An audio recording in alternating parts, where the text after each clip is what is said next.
Welcome back to another edition of Estrada Sports. I'm Luis Estrada, and you know what? I'm sorry I've been away so long here on YouTube, but you know what? Things have just been kind of hectic, so I've been really busy, but I'm back. And I'm going to tell you what, I am excited. Why am I excited? Because the NBA is back. And you know what? The NBA starts December 25th, Christmas Day, 5 games on the slate. You're not going to want to miss it, but I'm going to tell you what.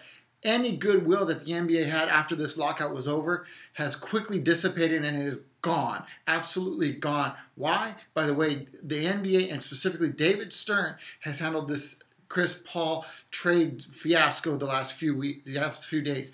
Let me tell you something. Chris Paul, he wants out of New Orleans. There's no question. The guy is probably the second best guard in the NBA. So there's a lot of teams that need guard play that want him. The New Orleans Hornets have had two trades that have been viable for the services of Chris Paul. And both times they have either been vetoed or the other teams got so frustrated in dealing with the NBA that they just flat out walked away from it. Why? Let me explain it. The New Orleans Hornets are owned by the NBA, which means that basically the other 29 owners own this team. The guy running the show there is now David Stern. David Stern now has all control to say what really goes on with the New Orleans Hornets. Even though they have a GM who can put the pieces together, he still has the final say. So what happened?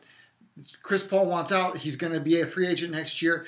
The New Orleans Hornets are trying to find a new owner for him, so they're trying to keep the value up. So what do? They say, okay, we're going to try to trade you. Now, he had a 3-team trade that would have helped out all 3 teams. It would have been a great trade. Chris Paul would have ended up with the Lakers. You would have had Luis Scola, Lamar Odom, Kevin Martin, and draft picks going to the New Orleans Hornets, and you would have had Pau Gasol going to the Houston Rockets. It was a win-win-win for everybody.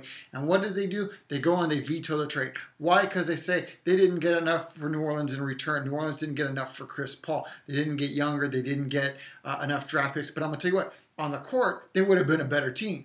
But they said, no, we don't want that. We want younger. We want more picks. So they said, okay, these teams are going to go back to the drawing table. They started to work through negotiations again, and then what happened? The NBA wanted even more. They wanted more going back to the New Orleans Hornets. They wanted the Lakers to take on more salary. They wanted all this.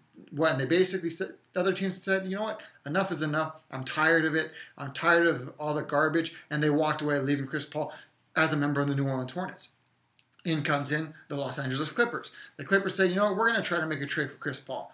Same thing. They say, okay, we are going to give up Chris Kaman. We're going to give up possibly Eric Gordon, possibly an unprotected first-round pick, maybe Eric Bledsoe and another player.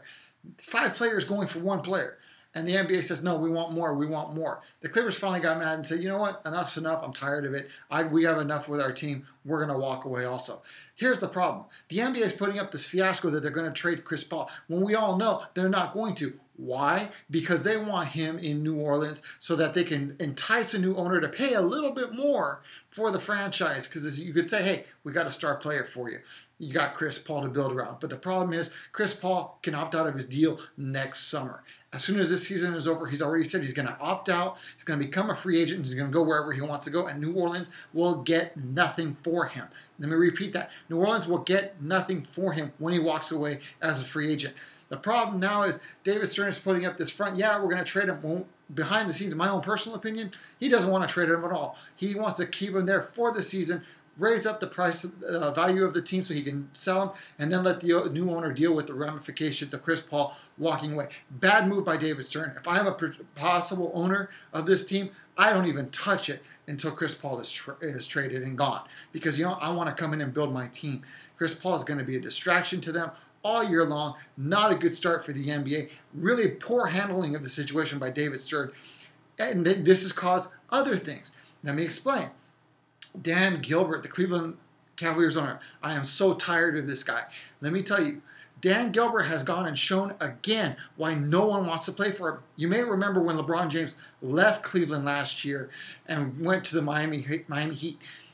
Dan Gilbert sent out an email saying, we're gonna bring things up for our fans. We're gonna win a championship before LeBron James does. This and this and that.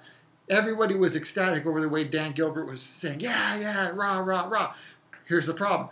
On the court, they're not very good. Remember a 55-point loss to the Lakers at one point last season. They didn't beat the Heat at all. Didn't even come close to beating the Heat at home. Dan Gilbert has just shown time and time again why people don't want to play for him. Then he comes out, as soon as this Laker deal is announced, and says, you know what? we don't want to allow this. Why? Because if this happens, the Lakers are going to save about $20 to $40 million in luxury taxes and being over the salary cap. That's money that he doesn't get. That's money out of his pocket. So he says, no, don't allow this trade because you're taking money away from me now. Why should the Lakers get a chance to save money and possibly bring in another superstar to play with Chris Paul and Kobe Bryant when my team is having a hard time? Here's the problem, Dan. No one wants to play for you. It's not the Lakers' fault that you don't know how to run an organization and no one wants to be there. It's not the Lakers' fault that they can run their organization the right way and people want to go there with their history, with their tradition, play with guys like Kobe Bryant and be talked about in the same breath as guys like Magic Johnson, Kareem Abdul-Jabbar. There's a reason those players wanted to go to LA and nobody wants to go to Cleveland. There's a reason why Dwight Howard wants to go to LA. There's a reason why Chris Paul wants to go to LA and play for Dr. Jerry Buss and not go to Cleveland and play for you. So the NBA has handled this whole thing completely wrong, in my opinion. It has done nothing but hurt all the good feelings you had with the new season coming up here in just a couple of days. So now we have to wait and see what's going to happen with Chris Paul. And then you've got Dwight Howard on the side saying, hey, I want out of Orlando also. He wants to come and either play for the Lakers, the Mavericks, or to the Los Angeles Lakers as well. So we don't know what's going to happen.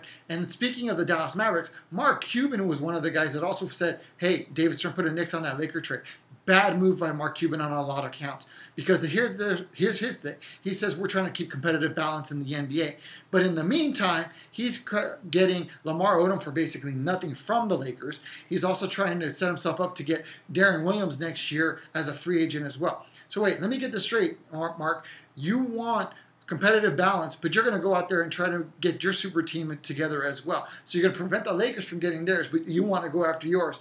Talk about a hypocrite there. And you know what? This hurts him in LA, especially in another front, because there was rumors that he was possibly interested in buying the Dodgers. Do you really think Dodger fans are going to adhere themselves to Mark Cuban now after you've heard, which is arguably the biggest franchise in the city, the Los Angeles Lakers? Mark, bad play. Bad play. I understand business is business. Bad play if you want to adhere yourself to LA fans here. So not a good decision by you, Mark Cuban, if you're still planning on trying to bid for the Dodgers. Turning our attention to baseball, Ryan Braun. Here we are. He's the National League MVP for this past year. And what happens?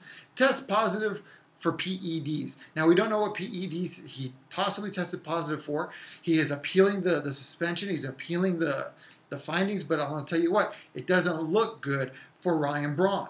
The baseball writers and the commissioner have never overturned a suspension.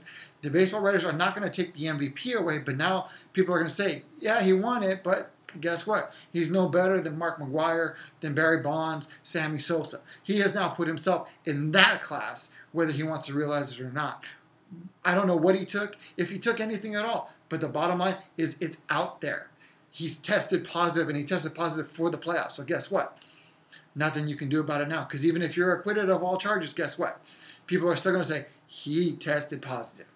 So that's my rant for today. I'm Luis Estrada. You can follow me on Twitter at LESTRADAJR. That's me at Twitter. Follow me there. If you have any questions, comments, or concerns, send them to me there. If you want to have a question, I'll answer it. Take care, and I'll see you next time.